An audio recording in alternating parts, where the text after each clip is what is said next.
జ్యూసులు చేసే పనిపిల్ల గలీజ్గా మాట్లాడితే నా ఇజ్జత్ ఏమైపోవాలి అని అన్న మాటలు గుర్తు చేసుకుంటూ ఆఫీస్లోకి వెళ్తుంది జ్యోత్స్న. మేడం, ఈరోజు గుడ్ మార్నింగ్, ఈరోజు లేట్ అయినట్టున్నారు కొద్దిగా అనేసి అంటాడు మేనేజర్.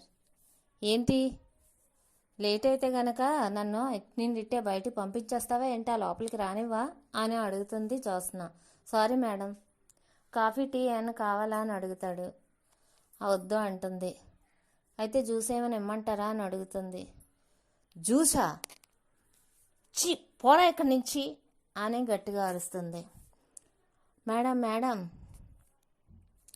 మీరు అమాయకుడు, పాపం ఆ అబ్బాయికి ఏం తెలియదు, అతనికి మీకు ఏం జరిగిందో నాకు తెలుసు, అసలే జ్యూస్ అన్నాడు, దానివల్ల మీరు ఎంత బాధపడ్డారో నాకు మాత్రమే తెలుసు, అతనికి తెలియదు కదా అని అంటాడు కార్తీక్. అదేంటి సార్, జ్యూస్ అడగడంలో తప్పేముంది అని అంటాడు మేనేజర్. జ్యూస్ అడగడంలో తప్పు లేదు, కానీ ఆ జ్యూస్కి కొన్ని స్వీట్ మెమరీస్ ఉన్నాయి అందుకనే అంటాడు కార్తీక్. ఏంటి, జ్యూస్కి కూడా స్వీట్ మెమరీస్ ఉంటాయా అని అంటాడు వంశీ. అయితే నువ్వు ఎప్పుడైనా మనం వచ్చే దారిలోని సూరజ్ హెల్దీ ఫుడ్ స్టాల్ ఉంది, అది చూసావా అని అడుగుతాడు కార్తీక్. లేదు సార్ అంటాడు వంశీ. అయ్యో అంటాడు కార్తీక్. అయితే ఇప్పుడు వెళ్ళి చూసొచ్చామంటారా అని అంటాడు వంశీ. వంశీ అని గట్టిగా అరుస్తుంది జ్యోత్స్న కోపంతో. సారీ మేడం అనేసి సైలెంట్గా ఉండిపోతారు. ఇప్పుడు నేను రెస్ట్ తీసుకోవాలి అని అంటుంది జ్యోత్స్న. రెస్ట్ తీసుకోండి మేడం అనేసి అంటాడు కార్తీక్. వంశీ, మేడం గారికి చల్లగా అని అనేసరికి సార్ చల్లని జ్యూస్ తెమ్మంటారా అని అంటాడు వంశీ. ఆ జ్యూస్ వల్లే ఇప్పుడు ఇదంతా కోపం, నేను జ్యూస్ చేసేయగలదు, జ్యూస్ అంటే జ్యూస్ కాదు చల్లని లస్సీ తీసుకొనిరా మేడం గారు ఇవ్వు అనేసి అంటాడు కార్తీక్. దీప ఏమో, మేనేజర్ గారు ఒక్కసారి దీనికి మెయిల్ వచ్చింది ఏంటో చూడండి అని అంటుంది దీప. మేనేజర్ చూసి మేడం ఫుడ్ ఆర్డర్ వచ్చింది అని అంటాడు మేనేజర్. ఏంటో చదవండి, ఏంటేంటో వివరాలు చదవండి అంటుంది దీప. 350 మందికి ఫుడ్ ఆర్డర్ అడుగుతున్నారు మేడం అనేసి అంటాడు మేనేజర్. చాలా పెద్ద ఆర్డర్, అసలు ఈ రెస్టారెంట్ లాభాల్లో రావాలంటే ఇలాంటి చాలా ఆర్డర్స్ వస్తే మన రెస్టారెంట్ లాభాల్లో ఉంటుంది అనేసి అంటుంది దీప. ఇది అసలు వదలకూడదు, ముందు దీని వివరాలు చదివి చెప్పండి అనేసి అడుగుతుంది. అయితే మేడం 350 ప్లేట్స్ ఫుడ్ ఆర్డర్ ఇచ్చారు, ప్లేట్ 60 రూపాయలు, ఫుడ్ నాణ్యత లేకపోయినా పర్వాలేదన్నారు, ప్రతిరోజు మధ్యాహ్నం ఫుడ్ కావాలని చెప్పారు అని అంటాడు మేనేజర్. ఏంటి, అంత పెద్ద ఆర్డర్ అయినా సరే మన రెస్టారెంట్కి మంచి పేరుంది, ఈ రెస్టారెంట్లో నాణ్యమైన ఫుడ్నే సప్లై చేస్తాము, నాణ్యత లేని ఫుడ్ కానీ సప్లై చేస్తే డబ్బుల కోసం ఈ రెస్టారెంట్ పరువు పోతుంది, కాబట్టి మనం నాణ్యత లేని ఫుడ్ సప్లై చేయొద్దు, మాకు వద్దని చెప్పండి అని అంటుంది దీప. అయితే నిజంగా చెప్పమంటారా అనేసి అంటాడు మేనేజర్. వద్దండి చెప్పేయండి అంటుంది దీప. అయితే నాట్ ఇంట్రెస్టెడ్ అని చెప్పి పంపిస్తాడు మేనేజర్. వెంటనే శ్రీమన్నారాయణకి ఫోన్ వస్తుంది. ఫోన్లోని, మా కంపెనీ నుంచి మీకు ఫుడ్ ఆర్డర్ ఇస్తే రిజెక్ట్ చేస్తారా? 60 రూపాయలకి మేమేమైనా అడుగుతామా? అలాగా మాదేమైనా చిన్న కంపెనీ అనుకుంటున్నారా అని చెప్పేసి తిడతారు. తిట్టగానే ఫోన్ పెట్టేసి పెద్ద నోరు పెట్టి, అందరూ రండి, అలాగా ఆ ఇద్దరు సీఈఓల్ని కూడా, అలాగే కార్తిక్ మేనేజర్ని కూడా రమ్మని చెప్పండి అని చెప్పేసి పిలుస్తాడు. అప్పుడు వాళ్ళు, ఏమైంది నాన్న అనేసి అంటాడు దశరథ. చెప్తానుండు అనేసి అంటాడు శ్రీమన్నారాయణ. ఏమైంది సార్ అని అంటాడు మేనేజర్. మేనేజరు సెట్ పట్టుకొని, ఏంటి ఫుడ్ ఆర్డర్ వస్తే పెద్ద కంపెనీ నుంచి వద్దని రిజెక్ట్ చేస్తావా? నీకు ఎంత ధైర్యం అని కోపడుతూ ఉంటాడు శ్రీమన్నారాయణ. సార్ రిజెక్ట్ చేసాం సార్ అనేసి అంటాడు. ఎందుకు రిజెక్ట్ చేసాము అనేసి అనగానే, సార్ దీప మేడం గారు చెప్పినట్లే చేశాను, నా ఇష్టపరంగా కాదు అంటాడు మేనేజర్. దీప ఎందుకు అంత పెద్ద ఆర్డర్ని వద్దంటుంది అంటాడు కార్తీక్. బావా నీకు అదంతా అనవసరం అని అంటాడు జ్యోత్స్న. నేనే వద్దన్నాను బావా, ఫుడ్ క్యాన్సిల్ చేయమని చెప్పాను అంటుంది దీప. ఎందుకు ఆర్డర్ చేయమన్నావు, ఎందుకు వద్దని చెప్పావు అనేసరికి జ్యోత్స్న, నీకెందుకు అన్నింటిలోకి వెళ్తావు, నీకేం సంబంధం, తనే చెప్తుంది కదా ఆర్డర్ వద్దన్నాను అనేసి అని జ్యోత్స్న అంటే, నువ్వు ఇక్కడి నుంచి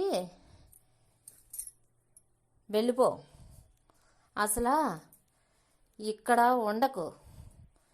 ఈ జ్యోత్స్నకి ఇంత ఆర్డర్ని తనే స్వయంగా వద్దని చెప్పింది కాబట్టి ఈ సీఈఓ పోటీకి అర్హురాలు కాదు, వెంటనే బయటికి పంపించేయాలి తాత అని అంటుంది జ్యోత్స్న. జ్యోత్స్న అని అంటాడు కార్తీక్.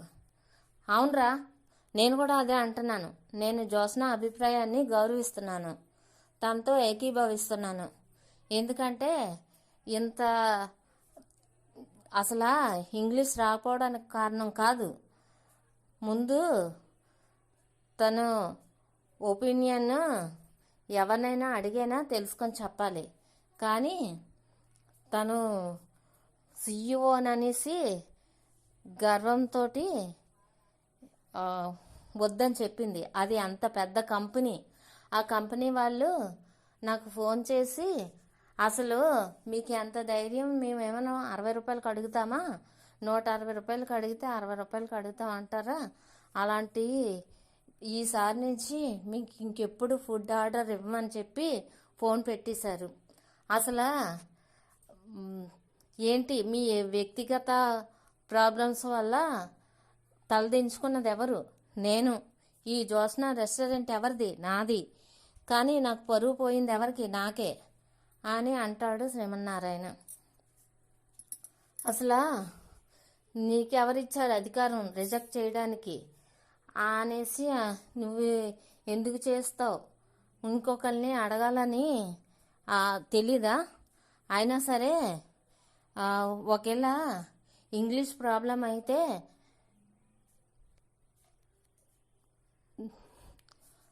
మేనేజర్ చెప్పాడు కదా.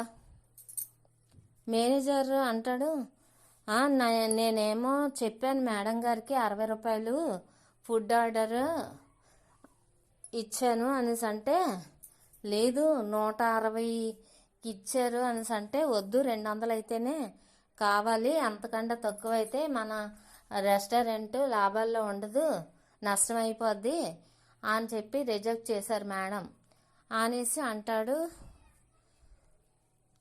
లేదు సార్, అందులోని 60 రూపాయలనే ఉంది అనేసి అంటుంది దీప. అయితే అతనేమో చదివి చెప్పాను 160 రూపాయలు అని చెప్తున్నాడు, నువ్వేమో 60 రూపాయలని ఉందని చెప్తున్నారు. ఇందులో ఎవరు నిజం చెప్తున్నారు, ఎవరు అబద్ధం చెప్తున్నారు అసలు అనేసి అంటాడు శ్రీమన్నారాయణ. దీనికి సాక్ష్యం ఉంది పెద్దయ్య గారు అంటుంది దీప. సాక్ష్యం ఉందా అనేసి అంటే, ఉందని చెప్పేసి మెయిల్ ఓపెన్ చేసి చూపిస్తుంది. చూపించగానే అది చూసి శ్రీమన్నారాయణ పెద్ద నోరు పెట్టి, కార్తీక్, ఇందులో ఏముందో అసలు చదువు, మీ ఆవిడికి చెప్పు అనేసి అంటాడు శ్రీమన్నారాయణ. అది చదివి, ఏంటి దీప, ఇది 60 రూపాయలు కాదు, 160 రూపాయలని ఉంది అనేసి అంటాడు కార్తీక్. 160 అంటే 160 రూపాయలు, 60 రూపాయలు కాదు అనేసి అంటే, బావా నాకు మేనేజర్ గారు ప్లేట్ 60 రూపాయలకే ఇమ్మన్నారు అని చెప్పారు అనేసి అంటుంది దీప. లేదు దీపగారు అబద్ధం చెప్తున్నారు, ఎందుకంటే నాకు ఇంగ్లీష్ రాదు, మీరు చదివి చెప్పండి అన్నారు. అనగానే నేను ప్లేట్ 160 రూపాయలకి 350 ప్లేట్లు కావాలన్నారు అనేసి చెప్తే, లేదు 165 రూపాయలు అయితే ఈ రెస్టారెంట్ నష్టాల్లోకి వెళ్తుంది, అదే 200 అయితే మనం మంచి లాభాల్లోకి వెళ్తుంది, కాబట్టి ఫుడ్ ఆర్డర్ వద్దని చెప్పారు. అప్పుడు నేను చెప్పాను, నాట్ ఇంట్రెస్టెడ్ అని పెట్టాను అని చెప్తాడు వంశీ. వీడు దీప మనసా, జ్యోత్స్న మనసా, ఇప్పటి వరకు నేను ఇతను మంచివాడు అనుకున్నాను, ఇంత మోసమా అని మనసులో అనుకుంటారు కార్తిక్. చూడు దీప, మీ వ్యక్తిగత విషయాలు ఇక్కడ వద్దు, ఈ ఫుడ్ విషయం పూర్తి బాధ్యత నీ బాధ్యత నువ్వే తీసుకోవాలి. అలాగని కార్తీక్ చేస్తాడు, వీళ్ళు చేస్తారు, వాళ్ళు చేస్తారు అనేసి లేదు. అయినా నువ్వు సెకండ్ ఒపీనియన్ తీసుకోవాలి, ఎందుకంటే 60 రూపాయలకు అడిగారా అంటే ఎందుకు అడిగారని చెప్పి నువ్వేమో ఫస్ట్ అతను తెలుగులోనే చెప్పాడు, అయినా సరే నాకు ఇంగ్లీష్ రాదంటప్పుడు చదివి చెప్పినప్పుడైనా అతని మాట వినాలి. పోనీ అతని మీద డౌట్ ఉన్నదనుకో, నా జ్యోత్స్న ఉంది కాబట్టి జ్యోత్స్నని అడగాలి, జ్యోత్స్న కూడా లేదనుకో దశరథని అడగాలి. వీళ్ళెవ్వరూ అందుబాటులో లేరనుకో కనీసం నా దగ్గరికి వచ్చైనా ఈ ప్రస్తావన తేవాలి. అంతేగాని నువ్వు ఇలా రిజెక్ట్ చేసి నా పరుగును తీసావు, ఈ పూర్తి బాధ్యత నువ్వే చేయాలి. ఇంకొకరు ఇందులోని వాళ్ళ మీద వీళ్ళ మీద నువ్వు పెట్టకూడదు, వాళ్ళది తప్పు వీళ్ళది తప్పు అనేసి సాకులు చెప్పకూడదు అని అంటాడు శ్రీమన్నారాయణ. సార్, ఇది కేవలం ఇంగ్లీష్ రాకపోవడం వల్లే ఈ తప్పు జరిగింది అంటాడు కార్తీక్. ఇది లాంగ్వేజ్ ప్రాబ్లం వల్ల వచ్చింది కాదు, ఇది బాడీ లాంగ్వేజ్ ప్రాబ్లం. నా నిర్ణయాలు నా ఇష్టం, నేను ఇప్పుడు సీఈఓని కదా అనుకుంటుందేమో అని అంటాడు శ్రీమన్నారాయణ. పెద్దయ్య గారు అని అంటుంది దీప. యాజ్ ఏ చైర్మన్గా నీ తప్పులు నేను సమర్థించలేను, ఒక్క అవకాశం ఇవ్వండి అని దీప అడుగుతుంది. మరోసారి నాశనం చేయడానికా? ఒక్కసారి మోసపోవడం మంచితనం, రెండోసారి మోసపోవడం చేతకానితనం. సరే, నీ మంచితనాన్ని మోసపో, నీకు ఇదే మొదటిసారి, ఇదే ఆఖరిసారి అని శ్రీమన్నారాయణ అంటాడు. మరో అవకాశం ఇచ్చినందుకు థ్యాంక్స్ పెద్దయ్య గారు అని అంటుంది దీప. సరే, మీరు ఇంక వెళ్ళండి. దీప తప్పు చేయదు నాన్న అని దశరథ అంటే, తప్పు జరిగినప్పుడు ఎవరొక్కరిని అడిగి తెలుసుకోవాలి కదా. అభిమానం వేరు, వ్యాపారం వేరు.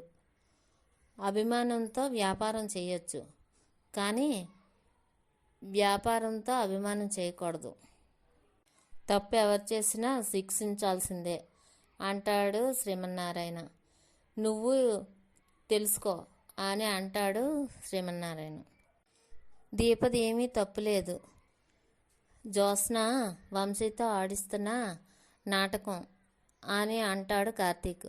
అవునరా, జ్యోత్స్న వంశీ వైపు చూసి సైగ చేసినప్పుడే నాకు అర్థమయ్యింది అని దశరథ్ అంటే, అయితే సైగ చేయడం నువ్వు చూసావన్నమాట అంటాడు కార్తీక్. మేనేజర్ మీద జ్యోత్స్న కోపడుతుంటే జ్యోత్స్నకి మేనేజర్ అంటే ఇష్టం లేదనుకున్నాను, కానీ ఇవన్నీ జ్యోత్స్న ప్లాన్స్ అని అర్థం చేసుకోలేకపోయాను అని దీప అంటే, ఇదంతా కార్పొరేట్ పొలిటిక్స్ మా దీప అనేసి అంటాడు కార్తీక్. దీప ఇక మీదట చాలా జాగ్రత్తగా ఉండాలమ్మా. నువ్వు నీ కోసం ఎవరినైనా పెట్టుకోవాలమ్మా, ఎందుకంటే ఇక్కడ వాళ్ళని ఎవరిని నమ్మలేము అంటాడు దశరథ. అయితే జ్యోత్స్న ఎవరిని పెట్టుకోవద్దన్నది కదా అనేసి అంటాడు కార్తీక్. ఇక్కడ వాళ్ళని ఎవరిని పెట్టుకోవద్దన్నది, కానీ నీ కింద పనిచేసిన వాళ్ళని ఎవరిని పెట్టుకోవద్దని చెప్పలేదు కదా, కాబట్టి పెట్టుకోవచ్చు అంటాడు దశరథ. చూడమ్మ దీప, పై స్థాయిలో ఉన్న వారు ఎవరు పనిచేయరు, వాళ్ళ కింద ఎవరొకరిని పనిచేయడానికి పెట్టుకుంటారు. నువ్వు అలాగే పనిచేయడానికి ఎవరొకరిని సహాయంగా పెట్టుకో. పని చేయడం కాదు, పని చేయించడం తెలియాలి. మాట్లాడడం కాదు, వాళ్ళతో సరిగ్గా చెప్పి చేయించడం తెలియాలి. అమాయకంగా ఉండకూడదు అని దశరథ అంటే, అవును దీప, నేను అన్ని సమయాల్లోని నీకు సహాయం చేయడం కుదరదు, కాబట్టి నీ పనులన్నీ మంచి వ్యక్తి నీకు సహాయం చేసేలాగా ఉన్న మనిషిని నువ్వు నియమించుకోవాలి దీప అనేసి అంటాడు కార్తీక్. ముందు నీ భయాన్ని అంతా పక్కన పెట్టి నీ అమాయకత్వాన్ని వదిలేసి ముందు మాట్లాడడం నేర్చుకో. అలాగే నీకు నమ్మకమైన వ్యక్తిని మాత్రం నువ్వు నియమించుకో. మనం ఓడించాలనుకునే వాళ్ళకి మన గెలిపే ఒక సమాధానం. ఆలోచించు, సమాధానం నీకే దొరుకుతుంది అంటాడు కార్తీక్. ఇక్కడ ఇలాగుండగా అక్కడ జ్యోత్స్న ఆ దీప మొహం చూడాలి. మేనేజర్ అబద్ధం చెప్పినప్పుడు, తాత తిట్టినప్పుడు అనేసి అంటుంది జ్యోత్స్న. శివనారాయణ మనవరాల్ని ఈ పారిజాతం మనవరాలు ఎలా దెబ్బ కొట్టిందో అనేసి అంటుంది పారిజాతం.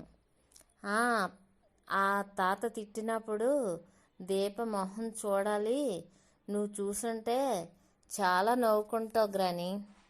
ఆ కార్తీక్ గారు ఏం అనలేదా అని పారిజాతం అంటే, బావ ఇద్దరు మరదల మధ్య ఒక అరటిపండు తొక్కలాగా మిగిలిపోయాడు అని జ్యోత్స్న అంటే, కార్తీక్ని అంత తక్కువ అంచనా వేయకు, ఆడు మౌనంగా ఉన్నాడంటే ఏదో ఒకటి చేస్తాడు అనేసి అంటుంది పారిజాతం.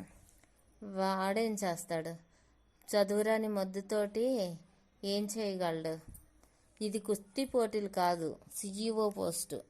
అదే కుస్తీ పోటీలు అయితే దీప నన్ను ఎత్తి పడేసేది. ఇది కార్పొరేటర్ పోటీలు కాబట్టి దీప ఏం చేయలేదు అనేసి అంటుంది జ్యోత్స్న. కట్టి పడి లేపేవా అనేసి అంటుంది పారిజాతం. ఈలోగా కార్తీక్ వినేసి ఆహాహా అనేసి అంటాడు. జ్యోత్స్న నా కాలేవో కట్టేసి పడేసాను అన్నది అనేసి అంటాడు కార్తీక్. అదేరా, అబ్బయ్యా ఈడు ఏది నా మాటలు వినలేదులాగుంది, పర్వాలేదైతే అనేసి అంటుంది. అవును, మీ ఆవిడ ఆఫీస్లో ఏదో పనిచేసిందంట, అయినా చదువు లేని వాళ్ళకి ఈ ఉద్యోగాలు ఎందుకు అని పారిజాతం అంటే, ఒక పెద్ద మనిషి ఏమన్నాడో తెలుసా, నువ్వు జీవితంలో ఎదగడానికి ఆశకే విలువ అనేసి అంటాడు కార్తీక్. బావా దీప ఎక్కడికి వెళ్ళింది, వెతుక్కునే పనిలో ఉందా అనేసి అంటుంది జ్యోత్స్న. వెతుక్కునే పనిలోనే ఉంది. దీప ఓటమిని అంత తొందరగా ఒప్పుకోదు, ఓడిపోయిన చోటే గెలవాలనుకుంటుంది అనేసి అంటాడు కార్తీక్. దీప ఇంట్లో లేదు, ఎక్కడికి వెళ్ళింది అంటే దీంట్లో ఏదో మెసేజ్ ఉంది, అందుకనే ఇలా చెప్తున్నాడు, ఏదో చేస్తుంది. అసలు దీపని ఎక్కడికి పంపించాడో ఎక్కడికి వెళ్ళిందో ముందు ఎత్తుక్కోవాలని చెప్పేసి జ్యోత్స్న వెళ్ళిపోతుంటే, ఏంటి ఎక్కడికి వెళ్ళిపోతున్నారు మేడం అనేసి అంటాడు కార్తీక్. ఎక్కడికో వెళ్ళనీరా అనేసి అంటుంది పారిజాతం. ఏంటి అటు సపోర్ట్ చేస్తున్నావు అనేసి అంటే, అరే, మనం అలా సపోర్ట్ చేయకపోతే దీపకి అనుమానం వస్తుందిరా అని పారిజాతం అంటుంది. ఇంతకీ నా మనవరాలు దీప ఎక్కడరా అని అడుగుతుంది. యుద్ధానికి సిద్ధం అవ్వడానికి ఆయుధాలని తెచ్చుకోవడానికి వెళ్ళింది అని కార్తీక్ అంటే, ఎవరి మీద యుద్ధం అంటుంది పారిజాతం. ఇంకెవరు, నా చిన్న మరదల మీద అంటాడు కార్తీక్. ఇక్కడ ఇలాగుండగా అక్కడ దీప సూరజ్ దగ్గరికి వెళ్తుంది. సూరజ్ దగ్గరికి వెళ్ళి, నువ్వు నాకు సహాయం అనుకుంటావో లేకపోతే నీకు పని అవసరం అనుకుంటావో, నేను జ్యోత్స్న రెస్టారెంట్కి సిఇఓని. నేను సిఇఓగా వర్క్ చేస్తున్నాను. కాకపోతే నాకు మైత్రి రెస్టారెంట్కి పనిచేయడానికి ఇచ్చారు. కానీ నాకు ఇంగ్లీష్ రాదు, మెయిల్స్ ఇవన్నీ తెలీదు, అవన్నీ నాకు చదవడం రావట్లేదు. అందుకనే నువ్వు నాకు సహాయంగా వర్క్ చేయాలి అనేసి అంటుంది దీప. కార్తీక్ గారు ఉన్నారు కదండి, మా బావ నాకు సాయం చేయకూడదు, అదే కండిషన్. అయితే ఆఫీస్లో అందరూ ఉంటారు కదండి అనేసి అంటే వాళ్ళు సాయం తీసుకోకూడదు అనేసి అంటుంది దీప. అందుకనే మీరు నాకు సాయంగా ఉంటారని ఆఫీస్కి రావాలని అంటున్నాను అనేసి అంటుంది దీప. సాయం అంటే సారీ అండి, నేను ఒకరి కింద పని చేయలేను అని అంటాడు సూరజ్. కింద పని చేయొద్దు, నాతో కలిసి పని చేయండి. నేను కార్పొరేటర్ ఆఫీసుల్లో పనిచేయాలనుకోవట్లేదు, నేను గా బ్రతకాలనుకుంటున్నాను. అందుకే నేను ఫుడ్ స్టాల్ పెట్టుకున్నాను. సారీ దీప గారు, నేను ఎవరి కింద పని చేయలేను, నా మైండ్ సెట్కి ఇలాంటివి ఏవి పనిచేయవు అని అంటాడు సూరజ్. మీరికి వెళ్ళొచ్చు అనేసి అంటాడు సూరజ్. మీరు ఎప్పుడైనా రావచ్చు, ఇది నాకు 2 వారాల పోటీ, ఇందులోని నాకు సహాయం చేస్తే చాలు, మీకు ఎప్పుడు నచ్చితే అప్పుడు రావచ్చు అనేసి అంటుంది దీప.